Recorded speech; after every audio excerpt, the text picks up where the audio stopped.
آئینی ترامیم کیا دیکھتے ہیں اسے کہ یہ آسانی سے ہو جائے گا اور یہ ہو کے رہے گا؟ مجھے تو جو حالات اس وقت نظر آتے ہیں نا، دیکھیں یہ سلسلہ جس طرح ہمارے سامنے ہے، ایک تو یہ کہ وہ ترامیم ساری کوئی ایسا نہیں ہے کہ وہ پوری ہے۔ اگر آپ ان کا انڈیپینڈنٹلی بھی جائزہ لیں نا، آئینی عدالت کا بننا کوئی غلط نہیں ہے۔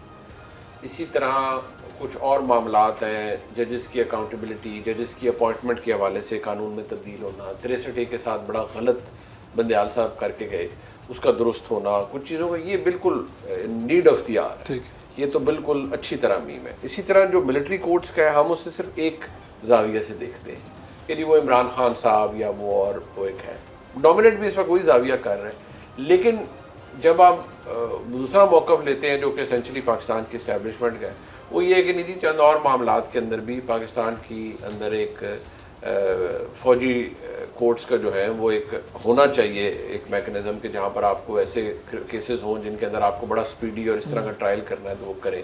اب اس کے اندر پھر ایک بحث آ جاتی ہے کہ جب آپ کے پاس انسداد دہشت گردی کی عدالتیں ہیں تو آپ کو اس کی کیا ضرورت ہے، لیکن ڈومیننٹ افیکٹ پھر بھی وہی ایک جو خاص نیکسس ہے وہی ہم دیکھتے ہیں، لیکن بہرحال اس کے اوپر بھی بحث ہو سکتی ہے۔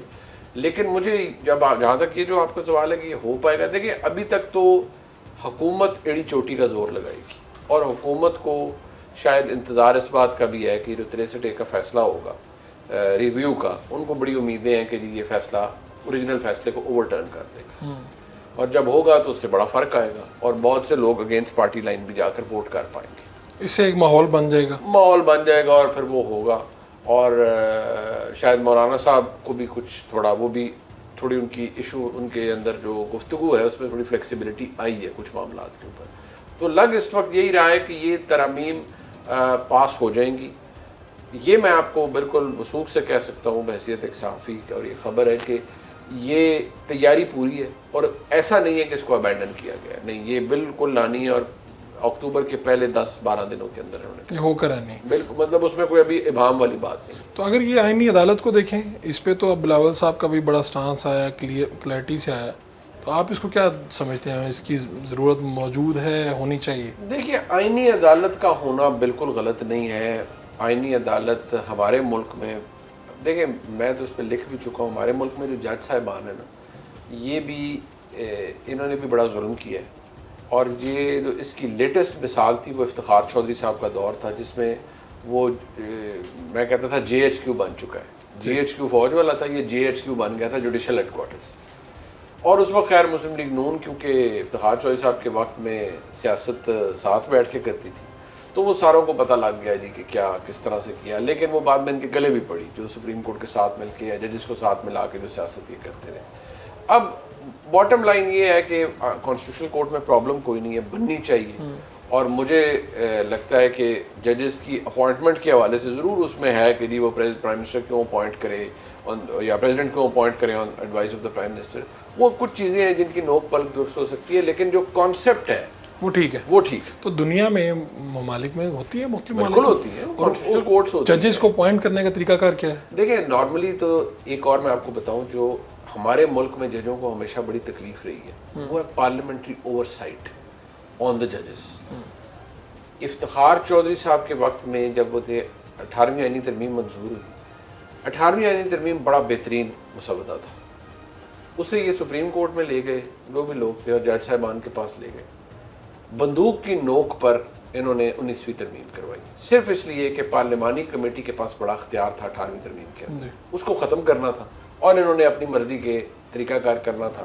انہوں نے پارلیمانی کمیٹی کا 19ویں ترمیم میں بیڑا غرق کر دیا، وہ صرف ربر سٹیمپ ہے اس وقت، جو جوڈیشل کمیشن میں فیصلہ ہو گیا وہی ہوتا ہے۔ ان کو ہمارے جج صاحبان کو، یہ میں آپ کو ایک بات بتاؤں، یہ حفیظ پیرزادہ صاحب نے بھی ایک دفعہ پوائنٹ آؤٹ کیا تھا کہ جب آئین بن رہا تھا تو اس وقت بھی جج صاحبان کو بڑی تکلیف تھی کہ پارلیمنٹری اوور سائٹ اور یہ چیزیں نہیں ہونی چاہیے، حالانکہ دنیا میں یہ کانسیپٹ ایسا نہیں ہے، پارلیمنٹری اوور سائٹ کو بھی انکریج کیا جاتا ہے کہ یہ نہیں ہو سکتا کہ آپ ججز کو بنائیں اور ججز بنیں اور پھر فیصلے اس طرح کے ہونے لگ پڑیں، اور پھر جو یہاں ہوتا رہا ہے کہ یہ وزیر اعظم کو نکال دو، کسی اور کو نکال دو، ججز کو فارغ، اپنی کسی حکومت کو گرانا ہے تو کر دو۔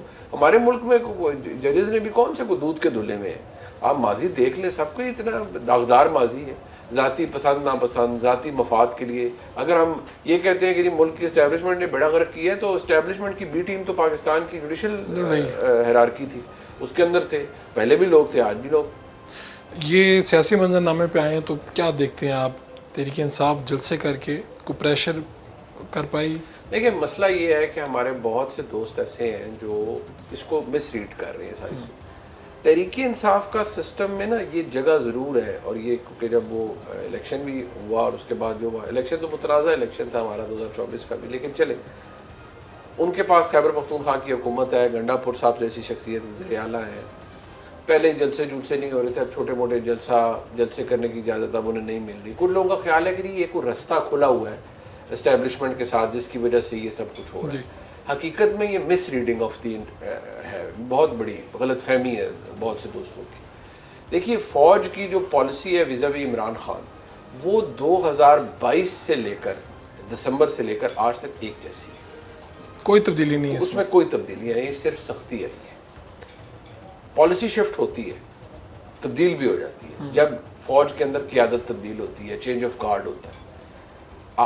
میں یہ نہیں کہہ سکتا کہ کل صبح پاکستان کی فوج کی پالیسی بدل جائے، تو وہ تو کوئی پریڈکٹ نہیں کر سکتا، لیکن ایز وی اسپیک جس وقت میں اور آپ بات کر رہے ہیں اور جو مجھے نظر آ رہا ہے کوئی تبدیلی نہیں ہے. یہ جلسے کو یہ دیکھ کے کہنا جی کہ کہیں کوئی رستہ کھلا ہوا ہے، یہ تو بچکانہ سوچ ہے. اس میں تو مطلب کوئی عقل، یہ تو بڑی انفینٹائل انگریزی میں کہتے ہیں نا، بچوں والی سوچ ہے کہ جی کوئی رستہ کھلا ہوا ہے اور بات چیت ہو رہی ہے. آپ یہ دیکھیں اس کا فائدہ کس کو ہو رہا ہے؟ کسی کو ہو رہا ہے؟ کیا عمران خان صاحب کو اس کا کوئی فائدہ پہنچ رہا ہے؟ The answer is zero. Imran Khan صاحب کے ساتھ تو بڑا ہاتھ ہوا ہے، وہ کیوں کہنے پہ مجبور ہو گئے کہ اسٹیبلشمنٹ ہمیں وہ دائیں کا دکھا کے بائیں ہمارے ساتھ کرتی ہے، سجی دکھا کے خبر مارتی. کیوں؟ وہ اس لیے کہ جب وہ اگست والا جلسہ ملتوی کرانا تھا تو اسٹیبلشمنٹ کے اور حکومت کے لوگوں نے گنڈا پور صاحب کو کہا کہ یہ ادھر ریڈ زون کے اندر بڑا سینسٹیو سچویشن ہے تو یہ جلسہ ابھی نہیں کرنا. تو انہوں نے کہا جی کہ ہم تو پھر یہ خان صاحب کے بغیر تو نہیں ہو سکتا. تو صبح 7 بجے کھول دیا گیا، سواتی صاحب کو بھجوا دیا گیا. سواتی صاحب گئے نہ، سواتی صاحب کو نے وہاں پر جا کے کچھ نہ خان صاحب کے کسی نے پاؤں پڑے نہ کچھ کیا. خان صاحب کو یہ لگا کہ یار میں اگر یہ اچھا جسچر دوں گا اور یہ پیغام آیا تو مجھے اس کا کوئی ڈیویڈنٹ ملے گا. میں نے اسی دن جب یہ ہوا تو میں نے اپنے ولاگ میں کہا تھا آن دا بیسس آف انفارمیشن کہ عمران خان صاحب بڑے غصے میں بھی تھوڑی دیر بعد تھے کہ اچھا اس کا فائدہ کیا ہے مجھے، میں نے تو اچھا گڈ ول دکھا دی اپنی، تو اس کا فائدہ کیا ہے؟ اس فائدہ صفر تھا. آپ اور بہت سے دوستوں کو میں کہتا ہوں کہ ہم چیزوں کو نا کانٹیکسٹ میں نہیں دیکھتے. ایک دن پہلے جیو نیوز کے اوپر پاکستان کی سیکیورٹی اسٹیبلشمنٹ کا موقف چل رہا ہے کہ جی عمران خان صاحب نے کہا ہے کہ جنرل فیض کا اوپن ٹرائل ہونا چاہیے. تو انہوں نے کہا یہ آپ کا کام نہیں ہے، آپ کا ٹرائل جب ہوا تو اوپن ہی ہوگا اور سب کو بتایا جائے گا کہ آپ کیا کرتے رہے. بھائی ایک دن میں یہ ہو گیا اور اتنی بیوقوفانہ حرکت شروع کر دی آپ نے کہ تبدیلی ہوگی. ایکٹیویٹی کی حد تک آپ کہہ رہے ہیں یہ جلسے ہیں، کوئی امپیکٹ کوئی نہیں ہے ان کا، یقین مانے امپیکٹ کوئی نہیں ہے. جو کہ یہ وہ ہے جو گراؤنڈ کی سچویشن ہے. اصل مسئلہ آپ یہ دیکھیں کہ یہ پاکستان کی سیاست کے لیے درست ہے؟ بالکل بھی نہیں. تحریک انصاف ایک مضبوط مسلم جماعت ہے. اس جماعت کو یہ کریڈٹ جاتا ہے کہ عمران خان جیل میں ہے لیکن پھر بھی وہ اپنی جگہ پر کھڑی ہے. ان کا ووٹر سپورٹر انٹیکٹ ہے.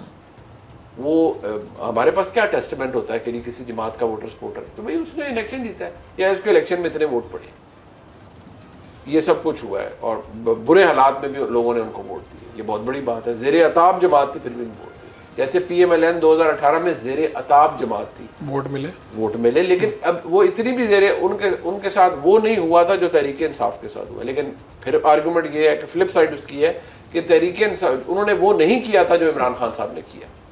اب مسئلہ یہ ہے کہ جو 9 مئی وہ سارے ڈنڈا پیٹتے رہتے ہیں 9 مئی. مسئلہ یہ ہے کہ 9 مئی کے حوالے سے پاکستان کی سیاسی تاریخ آگے چلتی جا رہی ہے، حکومت آگے چلی گئی. تحریک انصاف بھی کہتی ہے کہ یہ فیڈ اوے ہو جائے کہیں ماضی میں. پاکستان کی اسٹیبلشمنٹ کے لیے وہ ابھی بھی ایک برننگ ایشو ہے. یعنی 9 مئی نہیں فراموش ہونے والا، وہ اس سے آگے جا ہی نہیں رہے. ان کے لیے وہ اس سے بھی پہلے چلے جاتے ہیں. دیکھیں 2 اٹیمپٹس ہیں جس کو وہ لیتے ہیں. اور میں اس لیے یہ کہہ رہا ہوں کہ جنرل فیض صاحب کو گرفتار کیا گیا غالباً جولائی میں یا اگست میں، جولائی میں شاید گرفتار، جولائی اگست میں گرفتار کیا گیا. کچھ تو تھا نا کہ میں نے 4 دسمبر 2022 میں دا نیوز کے لیے ایک سٹوری لکھی جو میں اب اس لیے ریفر کرتا ہوں کہ اس کے اندر اس وقت بڑی تلخ ماحول تھا. نئے آرمی چیف کی اپوائنٹمنٹ ہوئی تھی اور نومبر کے مہینے میں بہت زیادہ سازشیں ہوئی تھی جنرل عاصم منیر صاحب کی اپوائنٹمنٹ کو روکنے کے لیے.